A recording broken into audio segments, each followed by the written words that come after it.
selamat siang. Kami dari kelompok 1 mata kuliah Teori dan Sejarah Arsitektur. Pada kali ini kami akan mempresentasikan materi Sejarah Arsitektur dari India. Perkenalkan, nama saya Elsa Fitria. Perkenalkan, nama saya Muhammad Isa Giswan. Saya Rizky dari Pertama. Saya Tiara Amanda Muslim. Saya Farah Mami. Saya Desi Handayani. Saya Sabsakia Amir. Saya Sultan. Saya Devita Syafira. Baik, selamat menyaksikan presentasi kami. Yang pertama akan dipresentasikan oleh Saudari Carla. Baik, yang pertama kita harus tahu apa itu negara India. Dari Republik India atau yang lebih kita kenal dengan negara India Itu memiliki nama lain dalam bahasa Hindi, yakni Barat Granaraya. India merupakan negara yang terletak di Asia Selatan dan memiliki posisi ke-7 sebagai negara terbesar di dunia.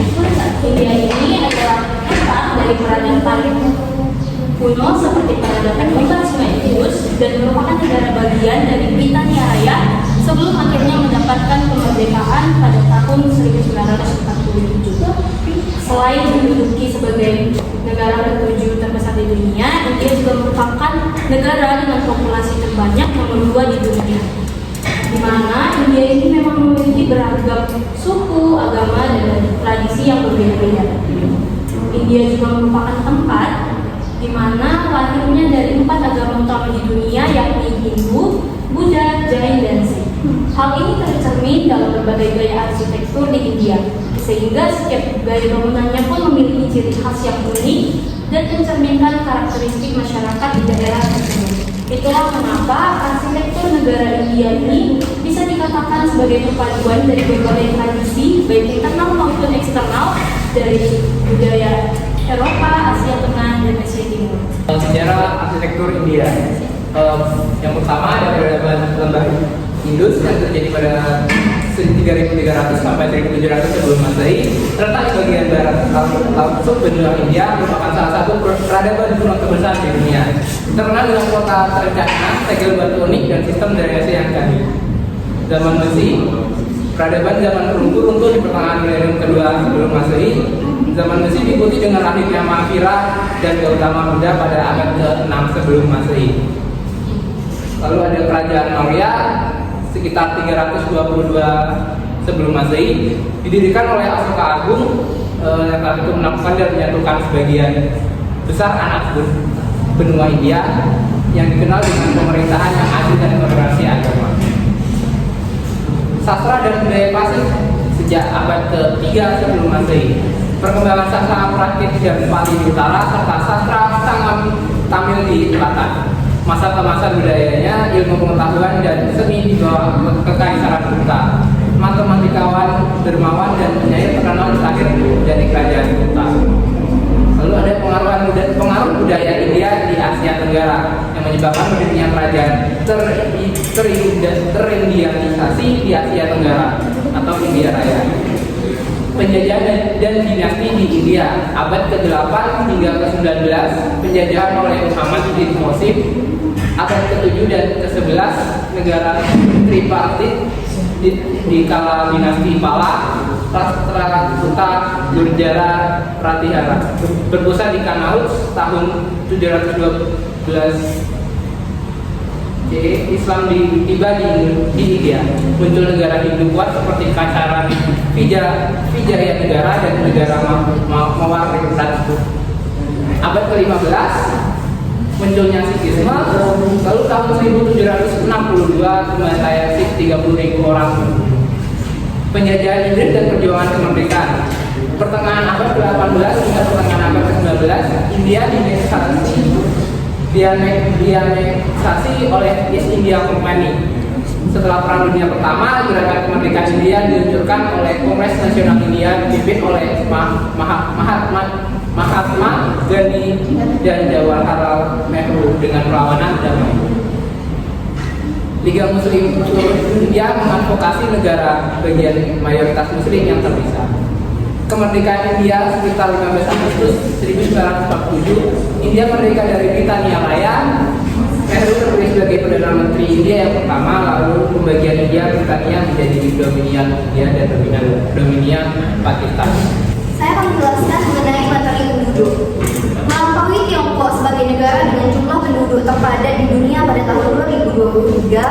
India ini menjadi rumah bagi sekitar 1,4 miliar orang, lebih banyak dari seluruh penduduk Eropa. Populasinya terdiri dari lebih dari 2.000 kelompok etnis dan mewakili setidaknya 6 agama dan lebih dari 122 bahasa lisan. Lonjakan populasi India terjadi bersamaan dengan transformasi ekonomi yang sangat meningkatkan harapan hidup, standar hidup, dan populasi pasang pangkat. Rasio jenis kelamin adalah 944 perempuan per 1.000 laki-laki pada tahun 2016 dan juga 940 per 1.000 pada tahun 2011. Rasio ini telah menunjukkan tren peningkatan selama 2 dekade terakhir setelah terus menurun pada abad ke-20. India memiliki banyak kelompok etnis dan setiap agama besar mewakili. Begitu pula 40 bahasa utama seperti bahasa Indo-Eropa, Dravida, Austroasiatik, dan juga Sino-Tibet, serta 2 bahasa terisolasi, yaitu bahasa Nihali atau digunakan di beberapa bagian Mahasastra dan juga bagian Burushaski, digunakan di beberapa bagian Jammu dan juga Kashmir. 1 juta orang di India adalah warga Anglo-India dan 700.000 warga negara Amerika Serikat tinggal di India. Mereka mewakili lebih dari 0,1% dari total populasi India. Baik, di sini ada pengetahuan. Jadi pengetahuan menurut laporan Sains UNESCO dengan subjudul Perlombaan Melawan Waktu untuk Pembangunan yang Lebih Cerdas yang dirilis pada 11 Juni 2021, India telah mencapai kemajuan yang solid dalam mencapai beberapa target tujuan pembangunan berkelanjutan, terutama yang berhadap pengembangan industri, infrastruktur, dan inovasi. Namun upaya pemerintah India masih belum memuaskan. Adopsi teknologi baru, salah satu isu terpenting bagi pembangunan berkelanjutan di negara ini adalah dampak perubahan iklim terhadap aktivitas ekonomi, membangkit listrik dalam batu bara, meningkatnya emisi karbon pada tahun 2015. India mempercepat penyebaran teknologi ramah lingkungan seperti panel surya dan kendaraan listrik. Saat ini terdapat lebih dari 400.000 kendaraan roda 2 listrik dan beberapa ribu mobil listrik di jalan-jalan negara tersebut. Selain harga jualnya, terdapat hambatan teknologi dalam mempercepat adopsi kendaraan listrik dan hanya segelintir negara bagian di India yang berhasil mencapai kemajuan besar dalam memenuhi tujuan energi terbarukan mereka. Baiklah, saya akan menjelaskan mengenai adat dan kepercayaan. Kebudayaan India, keadaannya lebih terbagi lagi dengan berpokok kepada keagamaan, di antaranya ada agama Hindu, Buddha, agama Jain, dan Islam. Dimulai dengan agama Hindu, diperkirakan perpaduan antara kepercayaan dari bangsa dalam Buddha yang percaya adanya inkarnasi dengan kepercayaan bangsa Arya yang memodifikasi kepada prinsip-prinsip yang abstrak. Kemudian ada agama Hindu yang merupakan reformasi yang mengajar bahwa untuk mencapai nirwana tidak perlu melalui perantara seperti pada agama Hindu atau melalui kasta Brahma, tetapi ada hasil sendiri dengan penyempurnaan jiwa sendiri. Kemudian ada agama Jain yang diciptakan oleh Mahavira yang kurang kali sejaman dengan Buddha. Mahavira sendiri ialah seorang Brahmana. Dalam kepercayaan yang diajarkannya adalah bahwa untuk hidup kembali, manusia itu di masa hidupnya tidak boleh berubah hidup lainnya. Kuil Jain hampir sama dengan kuil Hindu, hanya lebih rendah.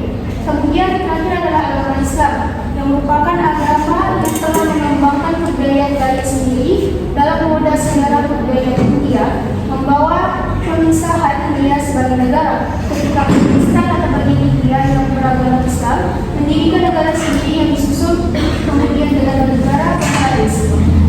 Dalam arsitektur India sendiri memiliki prinsip-prinsip dasar yang dijadikan pedoman oleh masyarakat India untuk bangunan pekerjaan Tuhan. Berdasarkan sakral dan profan, arsitektur India memiliki 3 prinsip dasar, yaitu yang pertama adalah Janggala, merupakan bagian rang tanah steril yang jauh dari sumber air dan sungai, tanah hitam dan badai. Yang kedua adalah Anupa, merupakan ruang sebagai sumber air, sungai, memiliki iklim yang sejuk, tanah yang subur dan lembab serta terdapat ikan dan daging. Yang ketiga adalah Sadana, merupakan ruang madia yang terdapat pengaruh baik untuknya suatu hal. Oke, selanjutnya ada sosial budaya. Kehidupan dari masyarakat di India sangat kental dengan sistem kasta. Mereka membagi masyarakat dalam beberapa kelompok yang disusun berdasarkan kelahiran, di mana saat individu terlahir ke dunia. Kasta keluarga menentukan banyak hal dalam kehidupan warga India, seperti pekerjaan, tingkat kesucian rohani, dan kelas sosial. Sistem kasta di India berakar kuat dan dalam kepercayaan Hindu tentang karma dan reinkarnasi sejak lebih dari 3.000 tahun yang lalu. Sistem kasta di India membagi umat Hindu menjadi beberapa kasta, yakni yang pertama ada Brahmana, disandang oleh para rohaniawan, di mana para Brahma pemuka agama, dan yang kedua ada Ksatria untuk orang pemerintahan seperti bangsawan, raja-raja, yang ketiga ada Waisya untuk para petani dan nelayan, khususnya para pedagang, yang keempat ada Sudra disandang oleh golongan pelayan, dan yang terakhir ada kasta Dalit, kasta yang paling rendah dan tidak tersentuh. Golongan kasta paling bawah sering dipandang sebelah mata karena dianggap mengotori kesucian orang lain dan terlahir untuk dieksploitasi. Sekitar 200 juta orang berjuang melawan sistem kasta yang tidak adil. Arsitektur mungkin merupakan kejadian yang terbesar di India. Arsitektur India memiliki sejarah panjang yang kaya sejak ribuan tahun yang lalu. Ini mencakup dari pembangunan di India yang mencakup wilayah yang sekarang disebut India, Pakistan, dan Bangladesh. Sebagian besar contoh arsitektur India yang bertahan sebelum sekitar tahun 1200-an adalah bangunan agama. Sebagian besar terdiri dari kuil, Buddha atau stupa dan kuil Buddha Hindu dan Jain. Kediaman para biksu memberi gambaran dengan perkembangan arsitektur di religius itu.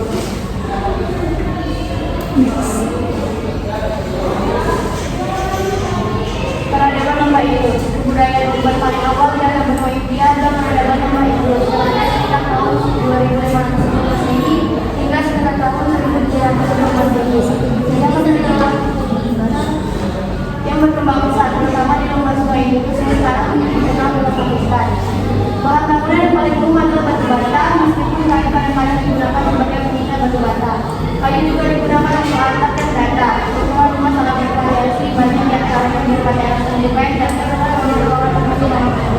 Dalam banyak kasus, tangga batu bata mengarah ke lantai atas atau atas dasar. Kemudian ada periode Maurya, mengingat kekuatan dan wilayah besar kekaisaran Maurya yang berlangsung sekitar tahun 371 hingga 185 Masehi. Peninggalan arsitekturnya sangat sedikit, namun kerajaannya juga meninggalkan contoh arsitektur monumental India yang paling awal sekarang. Di antara yang paling penting adalah stupa, terutama stupa besar yang megah di Sanchi, negara bagian Madhya Pradesh, India. Stupa adalah monumen paling khas dari kepercayaan Buddha, terdiri dari tulang berbentuk kubah yang diisi dengan atau peninggalan atau berjalan. Stupa ini berasal dari kubah yang didirikan di atas gunung mati yang disebutkan India bahkan sebelum bulan Buddha. Apa Maurya didari di lokasi Umrahan di Patna, negara bagian timur, memiliki platform kayu tinggi dengan pembacaan paling bagus. Di atas platform terdiri 8 baris yang masing-masing terdiri dari 10 kolom yang menopang lantai 2.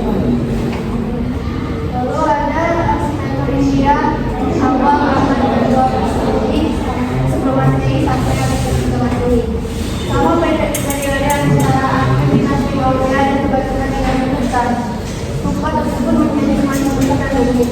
Tombol batu stupa seringkali diukur secara mewah dengan menggunakan dari batu kuat dan biara diukur dari samping hingga barat. Biasanya mereka terdiri dari bagian tengah dipalingkan yang dipisahkan dari lorong kedua sisinya oleh dua baris pilar.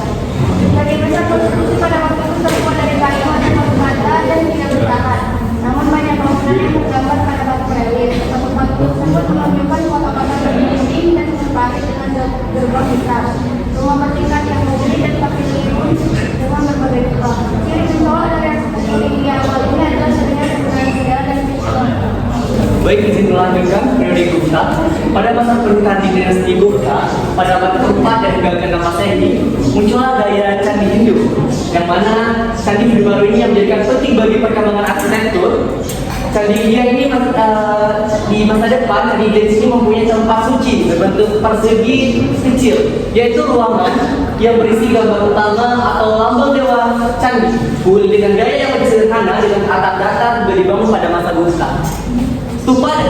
Tupa dan candi serta biara yang terbuat dari batu juga terus dibangun. Beberapa candi gua pada periode ini hidupnya dengan kekayaan dan kemegahan yang luar biasa. Periode abad pertengahan. Kuil batu besar dibangun di India pada periode abad pertengahan, khususnya dari abad ke-9 hingga ke-11. Kuil-kuil ini dalam jumlah yang sangat besar masih bertahan di hampir setiap bagian India, khususnya di bagian selatan. Kuil Hindu dirancang dalam dua gaya utama, satu yaitu ditemukan di India Utara dan yang lainnya di India Selatan.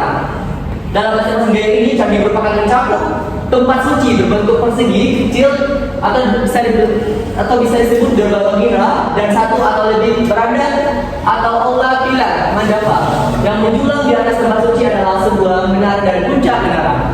Dalam gaya India Utara, menara atau puncak menara di atas tempat suci dikenal sebagai shikara. Shikara biasanya memiliki garis gelengkung di banyak kuil. Shikara yang lebih kecil dengan garis lurus juga berada di atap mandapa. Pintu masuk tempat suci seringkali dihiasi dengan indah dengan figur Dewi Singai dan kitab. Sini biasanya dihiasi dengan pahatan tokoh mitologi dan semi dewa dengan gambar utama dewa dan berbagai leluhur yang diukir pada reeks utama. Contoh penting kuil India Utara dapat dilihat di Osia, negara bagian Raja Shah. Pada candi-candi bergaya India Selatan, menara di atas tempat suci bertingkat-tingkat. Menara di sini terdiri dari bertingkat-tingkat yang membentuk bentuk limas, sehingga di kuil India yang selatan, gerbang masuk yang disebut gapura memberikan akses ke lingkupan kuil. Gapura-gapura ini berukuran sangatlah besar dan dihiasi dengan pahatan yang rumit, cukup mendominasi kompleks candi. Contoh kuil India Selatan yang menonjol adalah kuil pantai di Malappuram. Ini contohnya ada kuil India bagian India Selatan dan bagian India Utara. Selanjutnya itu prediksi Islam.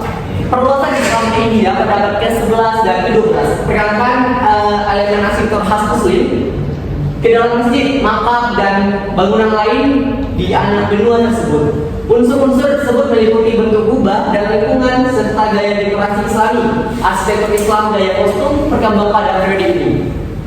Ciri khas gaya ini antara lain permukaan batu pasir dengan tatahan marmer putih dan lingkungan berbentuk berbentuk tapal kuda runcing. Jendela dilengkapi dengan layar berlubang. Bangunannya menampilkan dekorasi yang rumit dan berlimpah. Arsitektur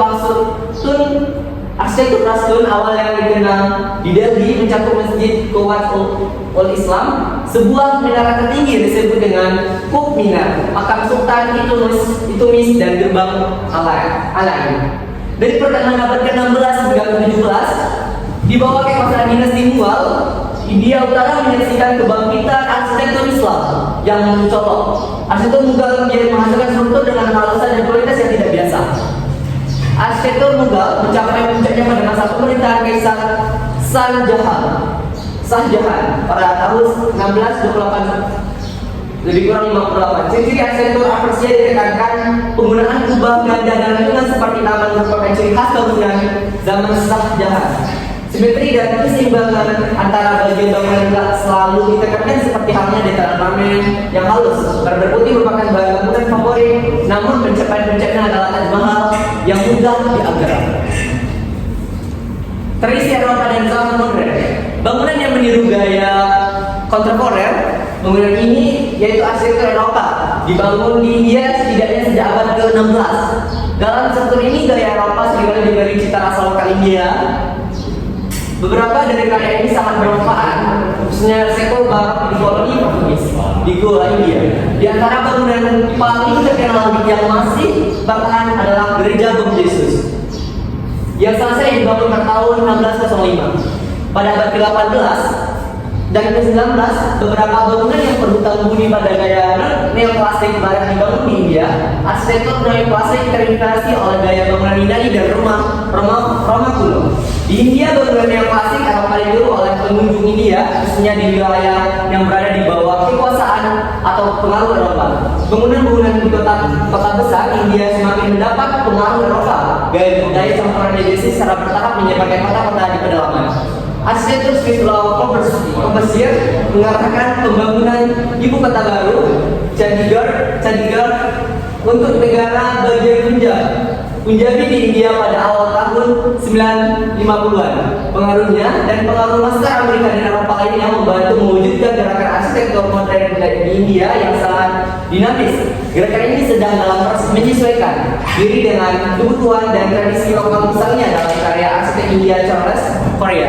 Baiklah, selanjutnya itu ada studi arsitektur. Contoh yang pertama itu adalah Taj Mahal. Taj Mahal ini itu adalah sebuah mahakarya arsitektur yang memukau. Adalah salah satu tujuan wisata paling terkenal di dunia, terletak di Agra, India. Taj Mahal ini pun merupakan simbol cinta dan keindahan yang tak terbandingkan. Dibangun oleh Kaisar Shah Jahan pada abad ke-17 sebagai monumen pemakaman untuk istrinya yang tercinta, yaitu Taj Mahal. Taj Mahal ini telah menjadi ikon yang diakui secara global dan dinyatakan sebagai situs warisan dunia oleh UNESCO.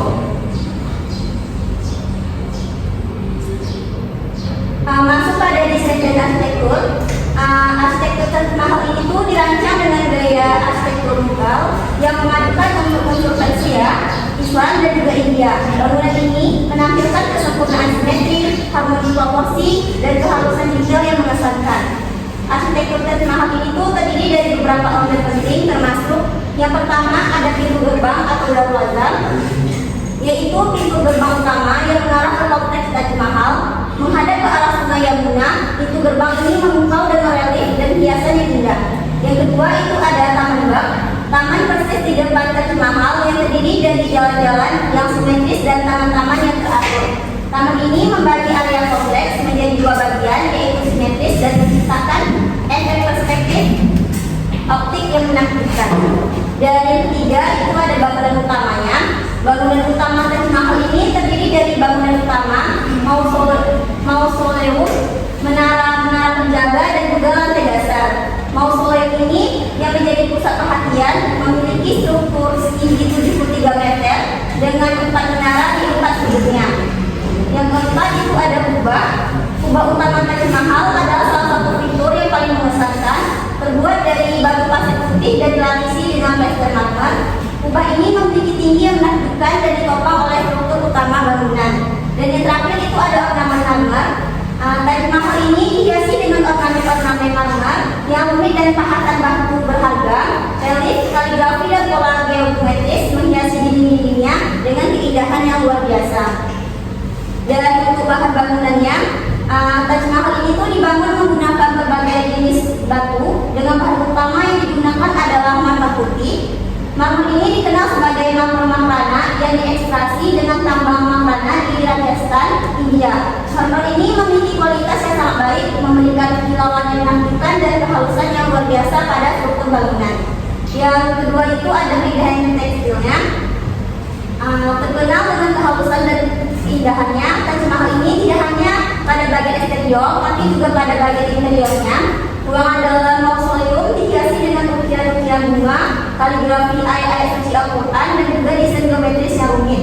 Selain itu, terdapat pula inlay batu-batu berharga seperti batu lapis lazuli, zamrud, mutiara, dan tonik yang menambah kemerahan dan keindahan Taj Mahal.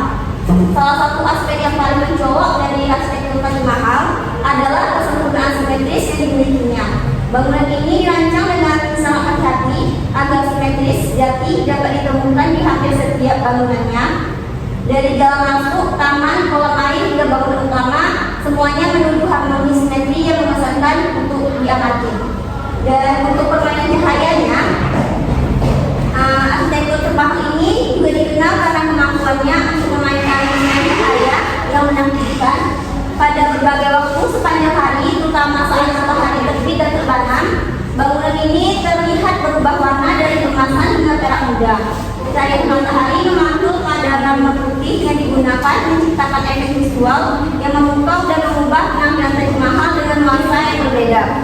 Adapun untuk pengaruh budaya dan agama pada arsitektur Taj Mahal ini mencerminkan pada bangunannya terdapat perpaduan budaya Persia, Islam dan India. Di dalam mausoleum terdapat makam Taj Mahal dan juga Shah Jahan yang dihormati oleh pengunjung dari berbagai agama. Dan Taj Mahal ini juga berfungsi sebagai tempat ziarah dan merupakan salah satu situs keagamaan yang penting bagi umat Muslim di India. Dan masuk pada kelompok kedua itu ada Benteng Merah Agra.